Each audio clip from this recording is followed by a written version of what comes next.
La raíz cuadrada de x sobre y es raíz de x sobre raíz de y siempre y cuando el ángulo del numerador sea mayor o igual al ángulo del denominador. Hola a todos, este es un video respondiendo a los ejercicios de matemáticas que nos formula Crespo en su canal Quantum Fracture, donde podemos llegar a ver que 1 es igual a 0. Aquí dejo el enlace en la descripción y ahora vamos con las soluciones. En el truco número 1 partimos de una expresión que al hacerle ciertas operaciones llegamos a que 5 menos 9 medios al cuadrado es igual a 4 menos 9 medios al cuadrado. Aplicamos la raíz cuadrada a lado y lado y podemos cancelar el menos 9 medios a ambos lados y por tanto 5 es igual a 4, o sea que 1 es igual a 0. ¿Cuál es el problema aquí? El problema es que la raíz cuadrada se cumple para dos valores, el positivo y el negativo. En este caso 5 menos 9 medios al cuadrado es 0.25, cuya raíz cuadrada puede ser más 0.5 o menos 0.5. Ahora fíjate en esto. Cuando hemos sacado raíz cuadrada al lado y lado, esto lo podríamos ver también como si hubiéramos hecho una división a ambos lados. Si al lado izquierdo divido por 0.5 y al lado derecho divido por menos 0.5, obtengo el mismo resultado que cuando cancelé las raíces con los cuadrados. Es decir, inconscientemente hemos dividido por valores diferentes a ambos lados de la ecuación. Entonces la igualdad se destruye. Es imperativo que a ambos lados yo divida por la raíz positiva, que es 0.5, o que a ambos lados divida por la raíz negativa, menos 0.5. No importa cuál de las dos escoja. Lo que importa es que sea la misma a ambos lados y así la igualdad se va a seguir cumpliendo. ¿Y cómo hago esto? Bien, pues digamos que siempre vamos a escoger la raíz positiva. ¿Cómo? Definiendo que la raíz cuadrada de x al cuadrado es el valor absoluto de x. Si te fijas, si x es positivo, entonces seguirá siendo positivo. Y si x es negativo, entonces se convertirá en positivo.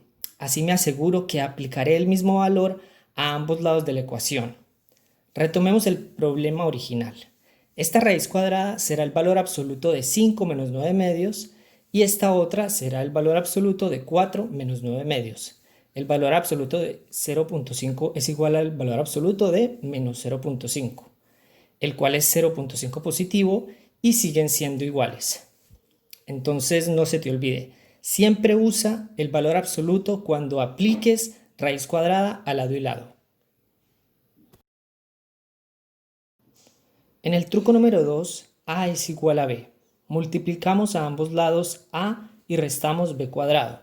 Así llegamos a que a más b por a menos b es igual a b por a menos b. Cancelamos a ambos lados a menos b y luego de operar obtenemos que 0 es igual a 1. Bien, esto que voy a decir es una regla que debes usar siempre. Cuando canceles a ambos lados, escribe esto. Si a menos b es diferente de 0 y continúas resolviendo la ecuación. ¿Por qué? Porque cuando cancelamos a ambos lados, lo que estamos haciendo es dividir a ambos lados dicha expresión para transformarlo en un 1. Y si esta expresión fuera 0, nos quedaría un 0 sobre 0, que definitivamente no es 1, sino un valor indeterminado. Amigos, el cálculo se ha ido a la porra. Mira este ejemplo. X menos 3 por X menos 2 es igual a 0. Si X menos 3 es diferente de 0, o sea, X diferente de 3, entonces puedo dividir a ambos lados por X menos 3 y así obtengo que X es igual a 2. Lo mismo hago en este otro camino. Si X menos 2 es diferente de 0, puedo cancelarlo para llegar a que X es igual a 3. Y de esta forma es que puedo obtener las dos raíces de la ecuación. Volvamos al problema original. Si yo digo acá que a menos b es diferente de 0, entonces paso a restar la b y me queda que a es diferente de b. Pero la hipótesis inicial decía que a es igual a b. Por tanto, este camino no es válido. No puedo continuar por acá. Así que recuérdalo, siempre que canceles a ambos lados, escribe la condición correspondiente y tenla presente en el resultado final. Así evitas errores.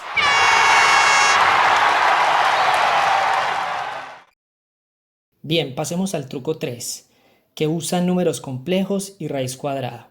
Este truco debo reconocer que fue el más difícil para mí y por esto le voy a dedicar un poco más de tiempo. Aprendí algo nuevo mientras lo resolvía, así que no te vayas porque te voy a mostrar un método en el que nunca te equivocarás. Comenzamos diciendo que raíz de menos 1 es igual a raíz de menos 1. Lo escribimos como una fracción, pero en el lado izquierdo el menos va en el numerador y en el derecho va en el denominador. La raíz cuadrada de una fracción es la fracción de las raíces. Raíz de menos 1 es i, multiplico a ambos lados por i, y como i cuadrado es menos 1, llego al absurdo que 0 es igual a 1. Bien, así como en los números reales la raíz cuadrada se cumple para dos valores, en los números complejos es igual, existen dos raíces. Un ejemplo es este: raíz de 5 menos 12i puede ser menos 3 más 2i o puede ser 3 menos 2i. Si yo los elevo al cuadrado, ambos me llevan al mismo resultado, 5 menos 12i. En el plano complejo quedarían de esta forma. Este punto es menos 3 real y 2 imaginario. La otra raíz siempre la voy a encontrar en el punto diametralmente opuesto, porque siempre se diferencian en el signo. Y su representación polar es esta: un radio, en este caso raíz de 13, y un ángulo, 146 grados, para una raíz y 326 para la otra. Bien, ¿y qué pasa cuando elevo al cuadrado? Aquí en el plano complejo se visualiza más fácil.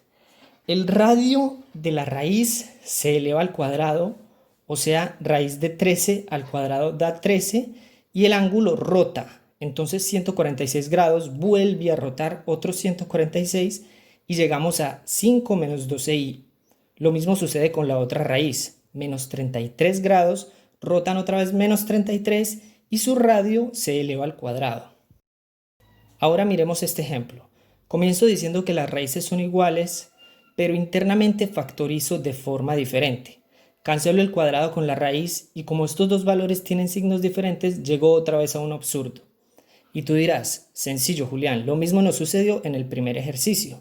Simplemente di que la raíz cuadrada de x2 es el valor absoluto de x. Sí, pero es que mira estas dos raíces. Tengo por un lado menos 3 en su parte real y un más 2 en su parte imaginaria. Y aquí es lo contrario. ¿Cuál sería el positivo aquí? Esto, como es un número complejo, pues ya es diferente. Pero volvamos a usar el mismo razonamiento que en el problema 1. Aquí cuando cancelo cuadrado con raíz, prácticamente lo que he hecho es dividir por un lado por una raíz y al otro lado por la otra. Y por eso me quedan signos cambiados. Entonces, de nuevo, debo asegurarme que siempre uso una de las dos raíces al lado y lado. No importa cuál, lo importante es que sean la misma. Así que yo voy a decir esto: mi raíz principal será aquella cuyo lado imaginario sea positivo. Como las raíces se diferencian en los signos, entonces aquí yo tengo la raíz negativa y aquí la positiva, que mejor llamémosla principal para evitar confusiones. Y te preguntarás: ¿y por qué no lo divido de otra forma? Que la raíz principal sea aquella cuya parte real sea positiva. Pues no hagas esas preguntas, tío. Bueno, vamos a pensar. Sí, también puede ser. De hecho, yo podría hacer una división oblicua si quisiera, como aquí. Lo que interesa y que importa principalmente es que hagas cumplir esa raíz principal al lado y lado de la ecuación para que la igualdad no se rompa. Eso ya sería todo para resolver el ejercicio. Bueno, falta una cosa más, un pequeño detalle, y es que los números complejos son un poco escurridizos, concretamente cuando separo las raíces de los fraccionarios. Te voy a mostrar un ejemplo. De nuevo comenzamos diciendo que raíz de 5 menos 12i es igual a raíz de 5 menos 12i. Nuestro objetivo: hacer que siempre usemos la raíz principal en ambos lados. En el lado izquierdo la calculo directamente, es menos 3 más 2i. Recuerda que dijimos que tomáramos aquella cuyo valor imaginario sea positivo. Pero en el lado derecho voy a hacer algo diferente. Multiplico y divido por 9 más 40i. Hasta aquí todo bien. Multiplico los números en el numerador y me da 525 más 92i. Y luego esto lo separo en dos raíces cuadradas. Cada una tiene dos raíces. Y como ya dijimos, tomaré los positivos del eje imaginario. Multiplico por el complemento en el denominador para simplificar y, oh sorpresa, llegué a 3 menos 2i, que era precisamente lo que quería evitar. Amigos, el cálculo se ha ido a la porra. Yo necesitaba que sin importar lo que hiciera en este lado de la igualdad, lo que yo definí como raíz principal se mantuviera, pero no ha sido así. ¿Por qué? Ya vas a ver lo que sucedió. La respuesta la podemos ver más fácilmente en su expresión polar, fijándonos concretamente en los ángulos. Mira esto, 5 menos 12i es el punto de radio 13 con ángulo de 292 y 9 más 40i es el punto de radio 41 con ángulo de 77 grados. Ya vimos que al elevar al cuadrado el ángulo se multiplica por 2, entonces al sacar raíz el ángulo se divide por 2 y la segunda raíz está a 180 grados de la primera. De las dos soluciones tomamos aquella que tenga un ángulo entre 0 y 180 grados para tomar aquella que sea positiva en el lado imaginario. En este caso la raíz principal es raíz de 13 con ángulo de 146. ¿Qué sucede en el lado derecho? Multiplico y divido por 41 con ángulo de 77 grados. La multiplicación lo que hace es rotar y los ángulos se suman. Aquí me da 369 grados, que es lo mismo que 9 grados. Separo las raíces del numerador y el denominador. El ángulo se divide por 2. Al dividir los ángulos se restan y me da menos 34 grados, que es lo mismo que 326 grados. Lo que me interesa a mí es que esta resta de ángulos me dé como resultado un valor entre 0 y 180 grados, como aquí en el lado izquierdo. Pero aquí me está dando un número negativo y esto se da precisamente porque 9 es menor que 77. Ahí está el problema. Miremos este otro ejemplo. Supón que tenemos este numerador y este denominador. Este ángulo yo lo divido entre 2 para calcular la raíz del numerador y este para la raíz del denominador. No importa cómo sea el numerador o el denominador. Si yo tomo el ángulo positivo y lo divido entre 2, entonces sus raíces van a estar en estos dos primeros cuadrantes, lo cual está bien porque esas son las raíces principales y no estas. Lo que quiero es que cuando los divida, o sea, reste los dos ángulos, el resultado siga estando entre 0 y 180 grados. En este ejemplo se cumple. Pero ¿qué pasa cuando el denominador tiene un ángulo más grande que el numerador? Que cuando yo hago la resta de los ángulos, todo este ángulo es mayor a 180 grados y entonces la raíz cuadrada ya no será la principal. Entonces podemos llegar a una conclusión. La raíz cuadrada de x sobre y es raíz de x sobre raíz de y siempre y cuando el ángulo del numerador sea mayor o igual al ángulo del denominador. Esto para todo número complejo y definiendo los ángulos positivos, o sea, entre 0 y 2pi. ¿Qué sucede si esta condición no se cumple? Muy sencillo. Estaríamos apuntando a la otra raíz. ¿Y cómo cambiamos entre una raíz y otra? Girando 180 grados o lo que es lo mismo, multiplicando por menos 1.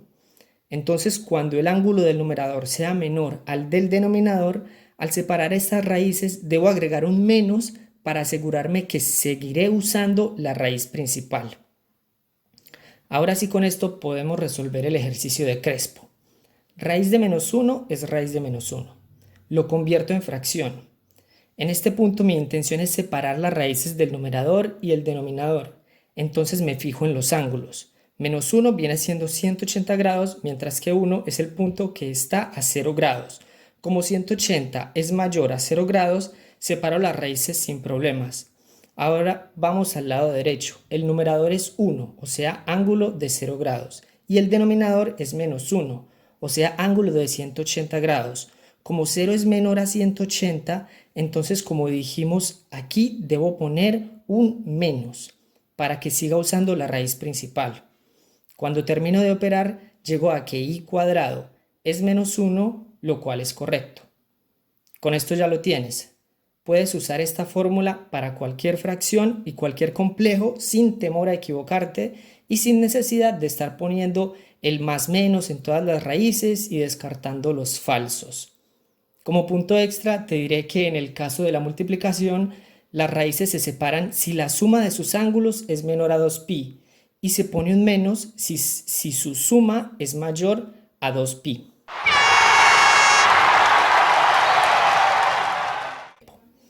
En el truco 4 partimos diciendo que x al cuadrado es igual a x sumado x veces. Aplico derivadas al lado y lado. La derivada de x al cuadrado es 2x, mientras que la derivada de x respecto a x es 1. Por tanto me queda 1 sumado x veces. Luego 2x es igual a x y vemos cómo mágicamente Crespo ha sacado un conejito del sombrero. ¿Cómo lo ha hecho? ¿Cómo? ¡Magia! El truco de este ejercicio radica principalmente en que la derivada de la sumatoria x veces no es la sumatoria de las derivadas x veces. ¿Por qué? Porque el x veces no se está tomando en cuenta en la derivación. Se le ha tratado como si fuera una constante. Para verlo más claramente, vale la pena recordar qué es la derivada. La derivada de una función es la pendiente de la recta tangente en un punto. Concretamente nos dice cuál es la pequeña variación de y cuando yo hago un pequeño cambio de dx. Miremos unos ejemplos. 4 al cuadrado da 16 y la derivada en ese punto es 2x, o sea 4 por 2, 8. Si en vez de 4 elevas al cuadrado 4.01, entonces el resultado es 16.0801. Es decir, a una variación de 0.01 en x, entonces obtengo 8 veces esa variación en y. Aproximado, ya que será exactamente 8 cuando de x sea infinitamente pequeño.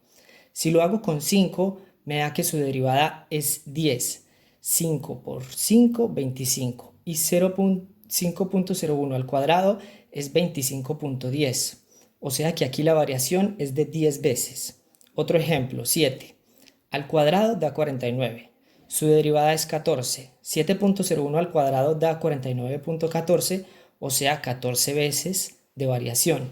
Y 7.001 al cuadrado es 49.014. De nuevo, 14 veces. Vamos a ver el problema usando uno de estos ejemplos para poder ver el error. 4 al cuadrado es 4 más 4 más 4 más 4. 4.01 al cuadrado es 4 más 0.01 más 4 más 0.01 más 4 más 0.01 más 4 más 0.1 más 0.01 veces 4 más 0.01. Si yo quiero concentrarme solo en la variación en y, entonces voy a restarle 4 al cuadrado. Al lado izquierdo me da 0.0801 y al lado derecho resto estos 4 veces. Por tanto, me queda 0.01 más 0.01 más 0.01 más 0.01 más 0.01 veces 4 más 0.01. Esta parte extra no desapareció ya que no existe en el 4 al cuadrado. Y luego yo digo que esto es aproximadamente 0.08 y en el lado derecho la igualdad se cumple, una variación de 0.08. Ya que logramos ver el problema en un ejemplo particular, vamos a intentar hacer lo mismo, el mismo razonamiento para una función x al cuadrado. X al cuadrado es x sumado x veces y x más una pequeña variación al cuadrado es x más de x por x más de x.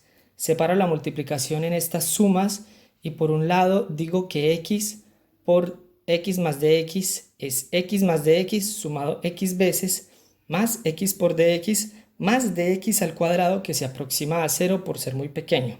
Ahora, esta igualdad, ahora le voy a restar la función original. X más dx al cuadrado menos x al cuadrado me da la variación de y. Y en el lado derecho, las x con las x se cancelan y me queda dx sumado x veces más x por dx. Divido al lado y lado por dx. Dx sobre dx es 1, entonces me queda 1 sumado x veces y aquí me apareció algo extra que no habíamos visto antes, que es, efectivamente, el conejito del sombrero que se nos había escondido por acá para que no lo viéramos. Por tanto, x más x es 2x y todo esto sigue bien. Entonces, como conclusión, no se puede derivar de esta forma x veces porque no estoy tomando ese x veces en cuenta y tiene un aporte muy significativo en el resultado. En el truco 5 usamos integral por partes y al escoger u como 1 sobre x y v como x, entonces llegamos a esta expresión. Cancelamos las integrales y nos queda que 0 es igual a 1. Para analizar el problema, primero veamos de dónde viene la fórmula de integración por partes. Si yo hago la derivada de u por v, me da el primero por la derivada del segundo más el segundo por la derivada del primero. Si yo integro al lado y lado respecto a x, entonces cancelo dx con integral en todos los lados y me queda esta expresión. Paso la integral de v a restar al otro lado y me queda la fórmula de integración por partes. Veamos esto mismo, pero con las funciones que se definieron para u y v. Ya de entrada vemos algo curioso, que su multiplicación es la constante 1. Entonces, la derivada de 1 respecto a x es la primera función por la derivada de la segunda, más la segunda por la derivada de la primera. Aquí me queda que la derivada de 1, que es 0, es igual a 1 sobre x menos 1 sobre x, lo cual es correcto. Hasta aquí está muy bien. Pero ¿qué pasa cuando yo integro? Que cuando yo derivo el 1 me da 0, pero cuando lo integro de nuevo no me da 1, sino una constante. ¿Por qué? Porque cuando yo derivo estoy perdiendo cierta información de la función original, en este caso el valor de esta constante, y cuando integro lo que hago es intuir qué había antes de derivar. Por eso debo poner una constante c. Lo mismo sucede en el lado derecho. A pesar que estas dos integrales son aparentemente iguales, no puedo decir que su resta es 0, ya que al integral me queda una constante c, que podría ser 0 o no. Entonces, ese es el problema en este razonamiento.